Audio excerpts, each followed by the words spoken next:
Xavier Guchet, nous sommes le Bonjour. Café des Lumières et aujourd'hui nous allons vous interroger sur vos sujets de recherche. Est-ce que dans un premier temps vous pourriez vous présenter et présenter justement votre sujet de recherche le plus actuel ?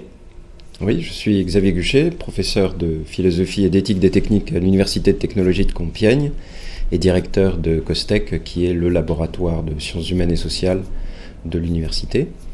Je travaille actuellement sur les relations entre technique et soins à partir du constat que dans la littérature actuelle consacrée aux soins en éthique du care ou en philosophie du soin, la technique est très peu présente, très peu travaillée, très peu étudiée, et qu'il s'agit d'un point aveugle puisque toute une littérature, pour le coup en philosophie des techniques, a bien démontré depuis une quarantaine d'années que les techniques, loin d'être neutres, reconfigurent ou contribuent très largement en tout cas à reconfigurer les situations dans lesquelles elles produisent des effets, que par conséquent il convient d'accorder la plus grande attention à la manière dont les dispositifs en santé notamment reconfigurent les situations de soins les plus diverses.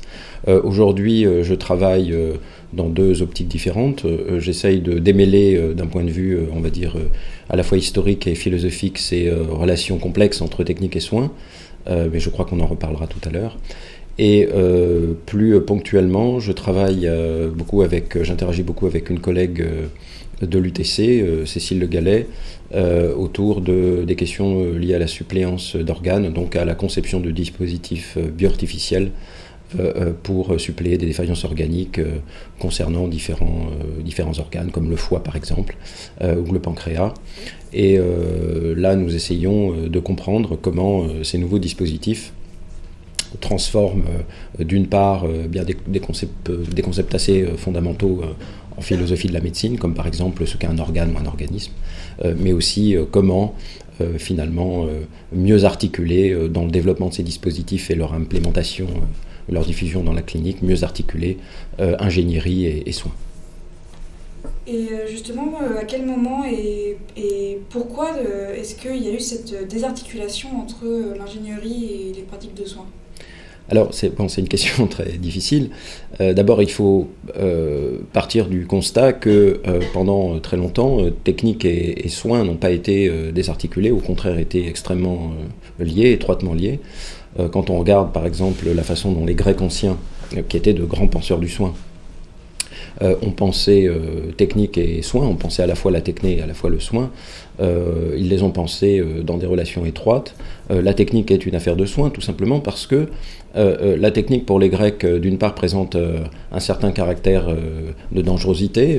La technique, c'est ce qui peut déstabiliser le monde.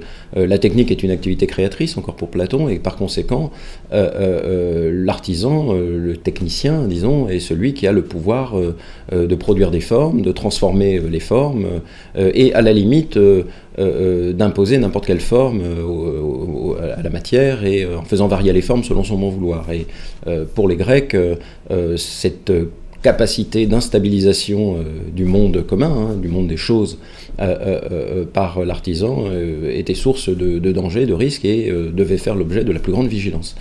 Et bon, j'entre pas dans les détails, ce n'est pas le lieu, mais on pourrait montrer que une bonne partie de la réflexion philosophique, chez Platon en particulier, mais encore chez Aristote, est tournée vers cette question non pas de la maîtrise, mais de la nécessité de contenir l'activité de l'artisan dans certaines limites et bien définies, nettement circonscrites, pour justement empêcher l'expression de cette démesure potentielle, de ce pouvoir d'instabilisation du monde qui est entre les mains de l'artisan.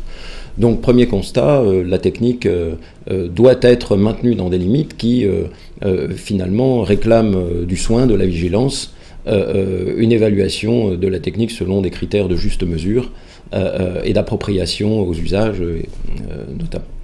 Le second constat, c'est que jusqu'à il n'y a pas si longtemps, et quand je dis pas si longtemps, c'est jusqu'à peu près au XVIIIe siècle, la technique était avant tout conçue comme une émanation du corps, une puissance du corps, comme un prolongement du corps. Organon signifie à la fois étymologiquement au départ l'outil, l'instrument, et puis un peu plus tardivement l'organe tel que nous le concevons aujourd'hui, mais appréhendé comme un instrument au service de la vie. Donc la technique est une émanation de la vie, une production de la vie au service de la vie, et donc son expression, son exercice, ça s'inscrit dans les pouvoirs du vivant. Et la technique est donc avant tout finalement une affaire de vie, une affaire de relation entre le vivant et son milieu, et par conséquent elle est enveloppée dans la trame générale de ces relations qui sont marquées par là aussi des visées de prudence, de soin à l'égard du monde.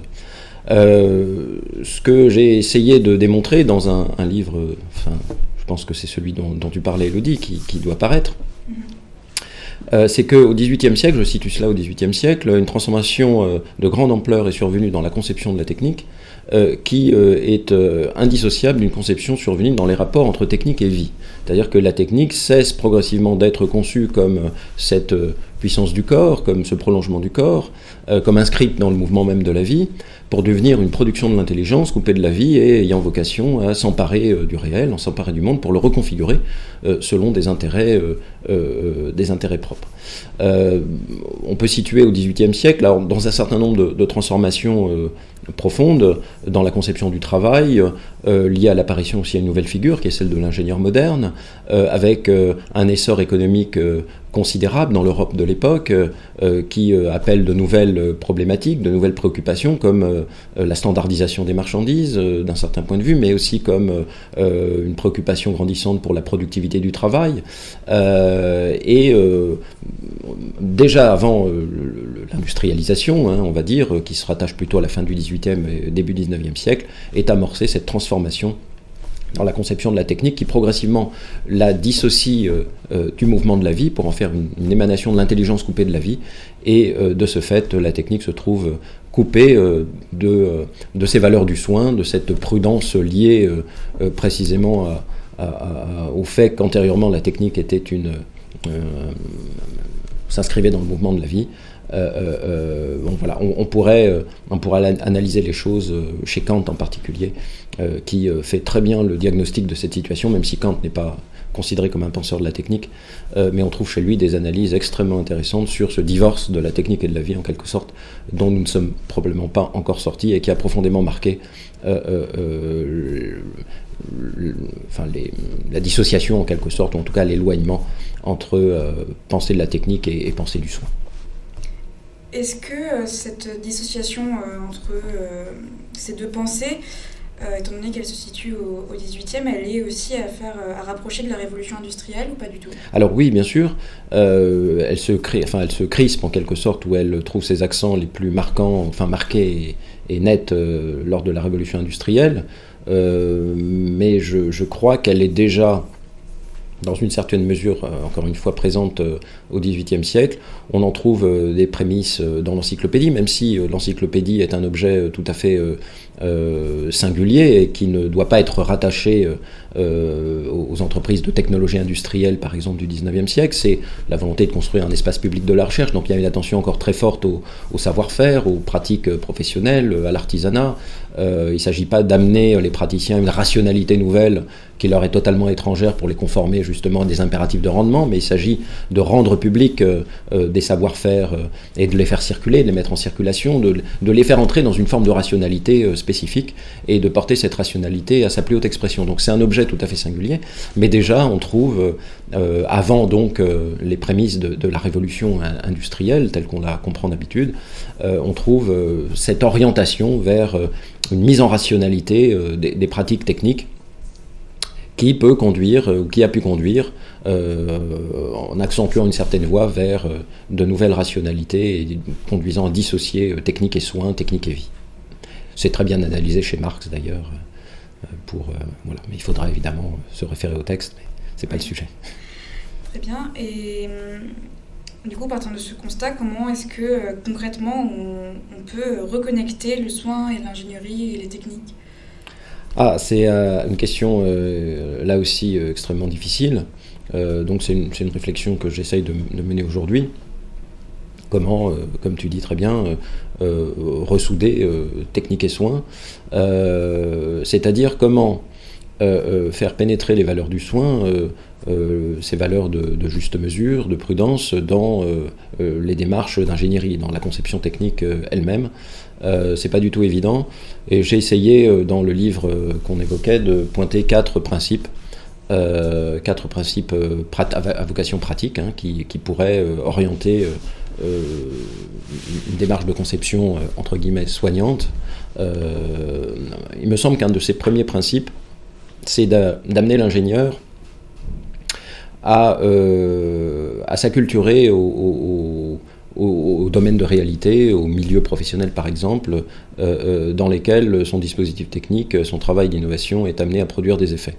C'est une question absolument fondamentale quand par exemple un ingénieur conçoit un dispositif de soins, prenons l'exemple de la médecine, hein, un dispositif de soins, souvent, enfin parfois, il peut arriver que ce dispositif de soins vienne heurter, par les logiques qui sont les siennes, les logiques de fonctionnement, viennent heurter des pratiques professionnelles, des cultures de métier, et au lieu de supplémenter, de renforcer, d'accompagner, de créer de nouveaux possibles, mais dans le renforcement de ces logiques professionnelles, de ces cultures de métier, ils mettent ces cultures de métier, ces logiques professionnelles en danger d'être atrophiées, d'être anesthésiées, voire d'être dégradées.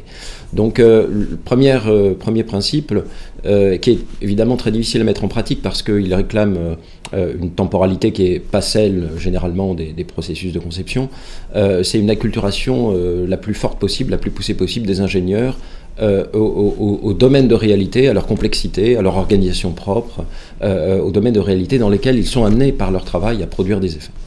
Un deuxième principe qui me semble absolument fondamental est d'exiger la connaissance. Alors, ça, on peut considérer presque que c'est une évidence, tant l'ingénierie a un rapport étroit aux sciences, mais c'est pas si évident que ça, et je prendrai un exemple particulier, qui est la géo-ingénierie. Donc la géo-ingénierie, c'est un ensemble d'approches, on va dire, d'innovation, d'approches technologiques, visant à résoudre à grande échelle, donc à l'échelle de la planète, les problèmes climatiques par le piégeage du CO2 en excès dans l'atmosphère, ou par l'augmentation du pouvoir de réflexion des rayons solaires vers l'espace pour réduire le réchauffement climatique. Donc il y a un certain nombre de technologies envisagées, et le moins qu'on puisse dire, c'est que des expérimentations qui ont été faites, et le moins qu'on puisse dire, c'est que il me semble que ces technologies ne sont pas systématiquement accompagnées d'une bonne maîtrise et d'une bonne connaissance des effets produits, ou des effets qui risquent d'être produits par le développement de ces technologies. Donc cette impression d'avoir affaire à des bricoleurs, à des expérimentateurs un peu brouillons, ou en tout cas un peu aventureux, comme disait aussi Dagueniet, un bricolage aventureux. Bon, tout cela ne va pas dans le sens de cette exigence de connaissance. De connaissance de quoi ? De connaissance de la réalité, de connaissance aussi précise que possible de la réalité sur laquelle porte l'activité technique, et de connaissance nourrie par les sciences, évidemment. Ça, c'était une exigence d'ailleurs des Grecs. C'est la techné pour les Grecs, c'est pas avant tout un savoir-faire, une habileté, c'est avant tout la connaissance de ce sur quoi porte l'activité. Le détenteur d'une techné, c'est avant tout celui qui connaît ce sur quoi porte son activité et qui est capable d'en rendre raison. Eh bien, cette exigence me semble être absolument fondamentale aujourd'hui face à certains développements technologiques qui peuvent paraître un peu aventureux sur le plan de la connaissance. Un troisième principe qui me semble très important, c'est qu'un dispositif technique donc doit être mis en œuvre par des opérateurs, par des acteurs, in fine, et priver ces acteurs de la capacité à comprendre, à maîtriser, à intervenir dans le dispositif, éventuellement à le paramétrer, c'est-à-dire les considérer comme de simples presse-boutons d'une boîte noire, me semble être enfin contradictoire, en tout cas en opposition aux valeurs du soin. Faire soin, prendre soin, c'est aussi prendre soin de ceux qui vont faire fonctionner la technique. Et donc, les amener à une forme de capacité, la mettre en capacité justement de comprendre et d'utiliser la technique selon ses potentiels avec une certaine autonomie. Et enfin, quatrième et dernier principe, là aussi à vocation pratique, c'est l'exigence d'explication rationnelle qui est très liée au troisième, c'est-à-dire on doit toujours être capable. L'ingénieur doit toujours être capable, et le praticien en bout de chaîne, l'opérateur, doit toujours être capable d'expliquer rationnellement et de comprendre par voie rationnelle le fonctionnement de la technique et ses effets. Là, je vise aussi à nouveau le phénomène de boîte noire, mais sous un autre aspect, pas sous l'aspect, on va dire, opérateur considéré comme un simple presse-bouton, mais vraiment en termes d'exigence, d'explication rationnelle, y compris face au grand public, des effets de la technique, du fonctionnement de la technique, de ses attendus. Tout cela me semble être absolument nécessaire pour que l'ingénieur produise des technologies qui ne soient pas en défaut de soin, en tout cas qui contribuent à produire du soin, que ce soit du soin en domaine médical ou même du soin, comme on dit aujourd'hui, du soin de la nature. Le soin ne se limite pas, l'exigence morale du soin ne se limite pas au domaine médical et de l'assistance aux personnes vulnérables, mais a aujourd'hui une extension beaucoup plus vaste et qui concerne au premier chef l'ingénieur. Je pense à l'agriculture, mais il y aurait d'autres exemples. Donc voilà 4 principes qui ne sont pas totalement révolutionnaires, qui disent des choses qui sont de relativement bon sens, me semble-t-il, mais qui me semblent de nature à pouvoir nous orienter, ou en tout cas orienter l'ingénieur vers le soin. Très bien, merci beaucoup. Et j'aurais une dernière question surprise un petit peu. Est-ce que vous pourriez dire, mais de façon vraiment brève, donner pour les étudiants, parce que c'est essentiellement des étudiants et étudiantes qui nous écoutent, pour celles et ceux qui voudraient s'orienter vers les pratiques que vous défendez, est-ce que vous auriez un ou deux conseils vraiment pratico-pratiques à leur donner pour la suite, tant pour des personnes qui voudraient devenir effectivement ingénieurs et donc ingénieurs avec cette dimension de soins dans leur pratique, que pour des personnes qui voudraient plutôt aller, elles, vers la recherche en philosophie?